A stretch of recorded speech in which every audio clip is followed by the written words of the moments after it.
ओम शांति। आज के बाबा के साकार महावाक्य हैं 20 नवंबर 2020। आज बाबा ने मुरली के सार में बोला, मीठे बच्चे, अभी तुम बिल्कुल षड़पंथ अर्थात किनारे पर खड़े हो।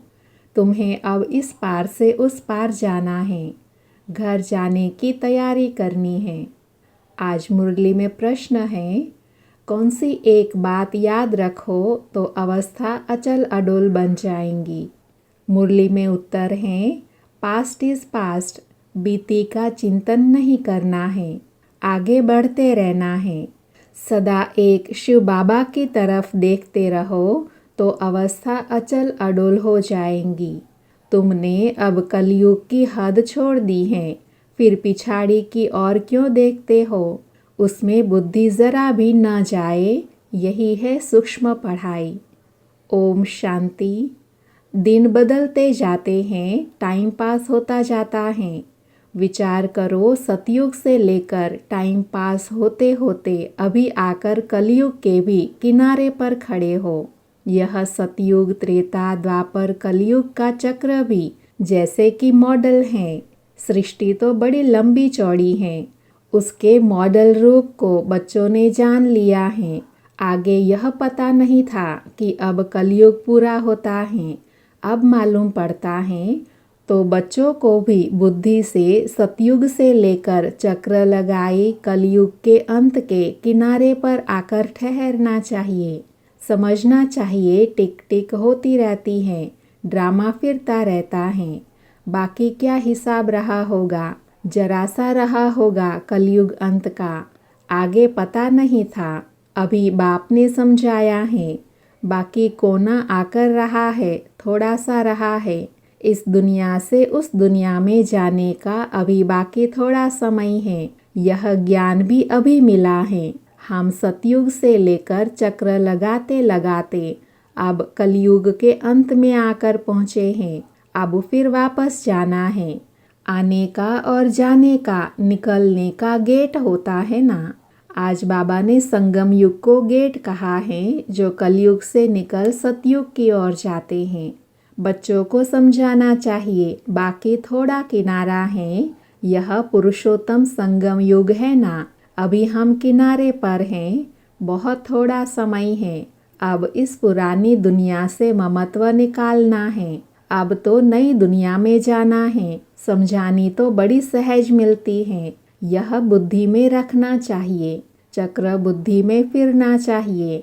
अभी तुम कलयुग में नहीं हो, तुमने इस हद को छोड़ दिया है, फिर उस तरफ वालों को याद क्यों करना चाहिए, जबकि छोड़ दिया है पुरानी दुनिया को। हम पुरुषोत्तम संगम युग पर हैं, फिर पिछाड़ी में देखते ही क्यों। बुद्धि योग विकारी दुनिया से क्यों लगाए। यह बड़ी सूक्ष्म बातें हैं। बाबा जानते हैं, कोई कोई तो रुपये से एक आना भी समझते नहीं हैं। सुना और भूल जाते हैं। तुमको पिछाड़ी तरफ नहीं देखना है, बुद्धि से काम लेना है। हम पार निकल गए, फिर पिछाड़ी में देखे ही क्यों। Past is past. बाप कहते हैं, कितनी महीन बातें समझाते हैं, फिर भी बच्चों का कांध पिछाड़ी में क्यों लटका रहता है। कलयुग तरफ लटका हुआ है। बाप कहते हैं, कांध इस तरफ कर दो, बाबा की तरफ। वह पुरानी दुनिया तुम्हारे काम की चीज नहीं है। बाबा पुरानी दुनिया से वैराग दिलाते हैं। नई दुनिया सामने खड़ी है, पुरानी दुनिया से वैराग। विचार करो, ऐसी हमारी अवस्था है। बाप कहते हैं, पास्ट इज पास्ट, बीती बात को चितवो नहीं। पुरानी दुनिया में कोई आश नहीं रखो। अब तो एक ही ऊंच आश रखनी है, हम चले सुखधाम। बुद्धि से सुखधाम ही याद रहना चाहिए। पिछाड़ी में क्यों फिरना चाहिए, अर्थात देखना चाहिए। परंतु बहुतों की पीठ मुड़ जाती है। तुम अभी हो पुरुषोत्तम संगम युग पर, पुरानी दुनिया से किनारा कर लिया है। यह समझ की बात है ना। कहाँ ठहरना नहीं है, कहाँ देखना नहीं है, बीती को याद नहीं करना है। बाप कहते हैं, आगे बढ़ते जाओ, पिछाड़ी को नहीं देखो, एक तरफ ही देखते रहो, तब ही अचल स्थिर अडोल अवस्था रह सकती है। उस तरफ अर्थात कलयुग की तरफ देखेंगे तो पुरानी दुनिया के मित्र संबंधी आदि याद पड़ते रहेंगे। नंबरवार तो है ना, आज देखो तो बहुत अच्छा चल रहे हैं, कल गिरा तो दिल एकदम हट जाती है। ऐसी ग्रहचारी बैठ जाती है जो मुरली सुनने की भी दिल नहीं होती। विचार करो, ऐसे होता है ना। बाप कहते हैं तुम अभी संगम पर खड़े हो, रुख अर्थात मुख आगे तरफ रखना चाहिए। आगे है नई दुनिया, तब ही खुशी होगी। अब बाकी षडपंथ अर्थात थोड़ा सा किनारा रह गया है, समीप पहुंच गए हैं। कहते हैं ना, अभी तो अपने देश के झाड़ देखने में आते हैं। आवाज करो तो जट वह सुनेंगे। षडपंथ अर्थात बिल्कुल सामने हैं। तुम याद करो और देवताएं आ जाते हैं। आगे थोड़े ही आते थे। सूक्ष्म वतन में ससुर घर वाले आते थे क्या? अब तो पियर घर और ससुर घर वाले जाकर मिलते हैं। फिर भी बच्चे चलते चलते भूल जाते हैं। बुद्धि योग पिछाड़ी में हट जाता है। बाप कहते हैं तुम सबका यह अंतिम जन्म है, तुम्हें पीछे नहीं हटना है, अब पार होना है, इस तरफ से उस तरफ जाना है। मौत भी नज़दीक होता जाता है, बाकी सिर्फ कदम भरना है। नाव किनारे आती है तो उस तरफ कदम उठाना पड़ता है ना। तुम बच्चों को खड़ा होना है किनारे पर। तुम्हारी बुद्धि में है, आत्मा जाती है अपने स्वीट होम में। यह याद रहने से भी खुशी तुमको अचल अडोल बना देंगी। यही विचार सागर मंथन करते रहना है। यह है बुद्धि की बात। हम आत्मा जा रही हैं, अब बाकी नज़दीक षडपंथ पर हैं। बाकी थोड़ा समय है। इसको ही याद की यात्रा कहा जाता है। यह भी भूल जाते हैं, चार्ट लिखना भी भूल जाते हैं। अपने दिल पर हाथ रख कर देखो। बाबा जो कहते हैं कि अपने को ऐसा समझो हम नज़दीक षडपंथ पर खड़े हैं, ऐसी अवस्था हमारी है। बुद्धि में एक बाप ही याद हो। बाबा याद की यात्रा भिन्न भिन्न प्रकार से सिखलाते रहते हैं। इस याद की यात्रा में ही मस्त रहना है। बस अब हमको घर जाना है। यहाँ है सब झूठे बंधन, सच्चा सतयुग का संबंध है। अपने को देखो हम कहाँ खड़े हैं। सतयुग से लेकर बुद्धि में यह चक्र याद करो। तुम स्वदर्शन चक्रधारी हो ना। सतयुग से लेकर चक्र लगाई आकर किनारे पर खड़े हुए हो। षडपंथ हुआ ना। कहीं तो अपना टाइम बहुत व्यर्थ गंवाते रहते हैं। 5 मिनट भी मुश्किल याद में रहते होंगे। स्वदर्शन चक्रधारी तो सारा दिन बनना चाहिए, ऐसे तो है नहीं। बाबा भिन्न भिन्न तरीके से समझाते हैं। आत्मा की ही बात है। तुम्हारी बुद्धि में चक्र फिरता रहता है। बुद्धि में यह याद क्यों नहीं रहनी चाहिए? अभी हम किनारे पर खड़े हैं। यह किनारा बुद्धि में क्यों याद नहीं रहता? जबकि जानते हो हम पुरुषोत्तम बन रहे हैं। तो जाकर किनारे पर खड़े रहो, जो मुआफिक चलते ही रहो। क्यों नहीं यह प्रैक्टिस करते हो? क्यों नहीं चक्र बुद्धि में याद आता है? यह स्वदर्शन चक्र है ना। बाबा शुरू से लेकर सारा चक्र समझाते रहते हैं। तुम्हारी बुद्धि सारा चक्र लगाई आकर किनारे पर खड़ी रहनी चाहिए और कोई भी बाहर का वातावरण झंझट न रहे। दिन प्रतिदिन तुम बच्चों को साइलेंस में ही जाना है। टाइम वेस्ट नहीं गंवाना है। पुरानी दुनिया को छोड़ नए संबंध से अपना बुद्धि का योग लगाओ। योग नहीं लगाएंगे तो पाप कैसे कटेंगे? तुम जानते हो यह दुनिया ही खत्म होनी है। इनका मॉडल कितना छोटा है। 5000 वर्ष की दुनिया है। अजमेर में स्वर्ग का मॉडल है, परंतु किसी को स्वर्ग याद आएगा क्या? वह क्या जाने स्वर्ग से। समझते हैं स्वर्ग तो 40,000 वर्ष के बाद आएगा। बाप तुम बच्चों को बैठ समझाते हैं।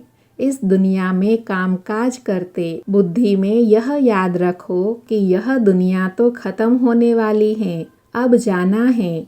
हम पिछाड़ी में खड़े हैं। कदम कदम जू मिसल चलता है। मंजिल कितनी बड़ी है। बाप तो मंजिल को जानते हैं ना। बाप के साथ दादा ब्रह्मा बाबा भी इकट्ठा हैं। वह अर्थात शिव बाबा समझा सकते हैं, तो क्या यह अर्थात ब्रह्मा बाबा नहीं समझा सकते? यह भी सुनते तो है ना। क्या यह ऐसे ऐसे विचार सागर मंथन नहीं करता होगा? बाबा तुमको विचार सागर मंथन करने के पॉइंट सुनाते रहते हैं। ऐसे नहीं कि बाबा बहुत पिछाड़ी में हैं। अरे यह तो दुम लटका हुआ है, पिछाड़ी में कैसे होगा? अर्थात ब्रह्मा बाबा तो साथ में ही हैं शिव बाबा के। यह सब गुह्य गुह्य बातें धारण करनी है, गफलत छोड़ देनी है। बाबा के पास 2-2 वर्ष के बाद आते हैं। क्या यह याद रहता होगा कि हम नज़दीक किनारे पर खड़े हैं, अभी जाना है? ऐसी अवस्था हो जाए तो बाकी क्या चाहिए? बाबा ने यह भी समझाया है, डबल सिरताज यह सिर्फ नाम है, बाकी लाइट का ताज कोई वहाँ रहता नहीं। यह तो पवित्रता की निशानी है। जो भी धर्म स्थापक हैं, उनके चित्र में लाइट ज़रूर दिखाते हैं, क्योंकि वह वाइसलेस सतो प्रधान है। फिर रजोतमो में आते हैं। तुम बच्चों को नॉलेज मिलती है, उसमें मस्त रहना चाहिए। भल तुम हो इस दुनिया में, परंतु बुद्धि का योग वहाँ लगा रहे नई दुनिया में। इससे भी तोड़ निभाना है। जो इस कुल का होगा वह निकल आएगा। सैपलिंग लगना है। आदि सनातन देवी देवता धर्म वाले जो होंगे वह ज़रूर आएंगे। पिछाड़ी में आने वाले भी आगे वालों से तीखे जाएंगे। यह पिछाड़ी तक होता रहेगा।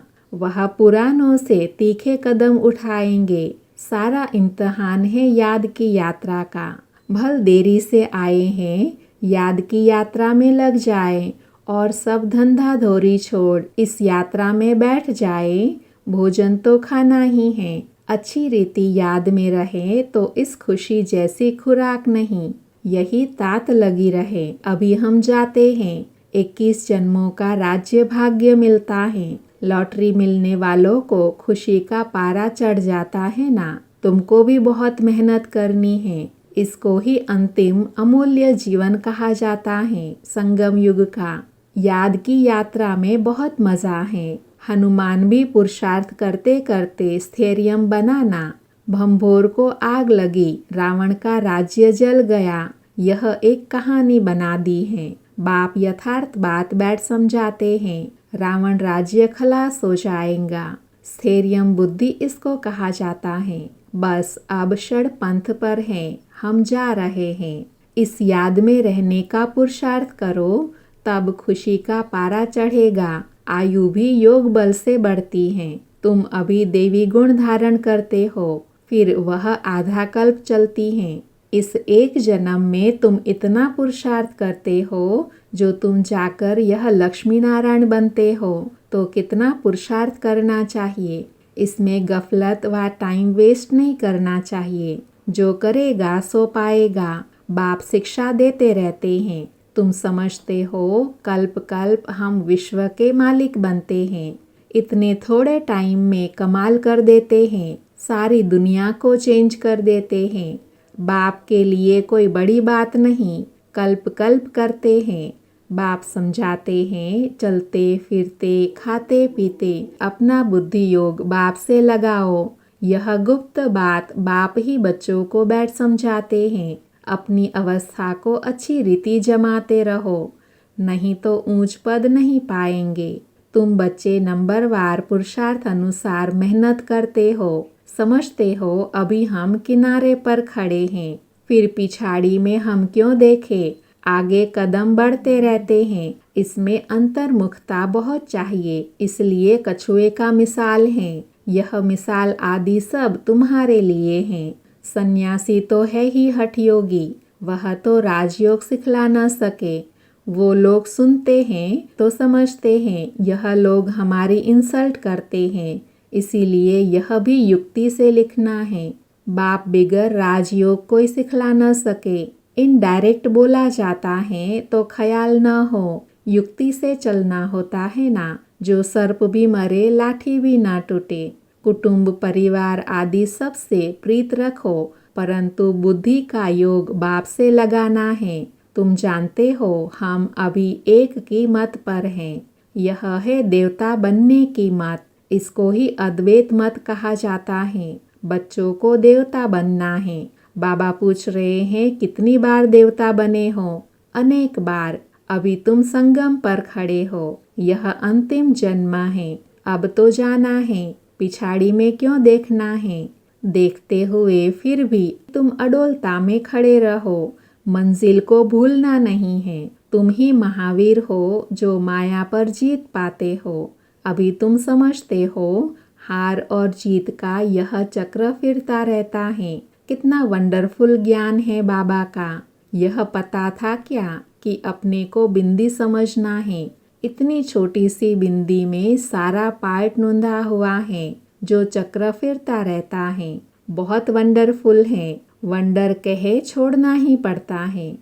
अच्छा, मीठे मीठे सिके लधे बच्चों प्रति माता पिता बाप दादा का याद प्यार और गुड मॉर्निंग। रूहानी बाप के रूहानी बच्चों को नमस्ते। हम रूहानी बच्चों की रूहानी माता पिता बाप दादा को याद प्यार गुड मॉर्निंग और नमस्ते। आज की सारी मुरली से धारणा के लिए सार है। उसमें पहला है पीछे मुड़कर नहीं देखना है। किसी भी बात में ठहर नहीं जाना है। एक बाप की तरफ देखते हुए अपनी अवस्था एक रस रखनी है। दूसरा है बुद्धि में याद रखना है कि अभी हम किनारे पर खड़े हैं। घर जाना है। गफलत छोड़ देनी है। अपनी अवस्था जमाने की गुप्त मेहनत करनी है।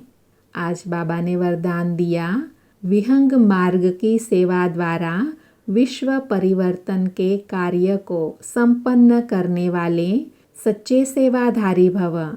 विहंग मार्ग की सेवा द्वारा विश्व परिवर्तन के कार्य को संपन्न करने वाले सच्चे सेवाधारी भव।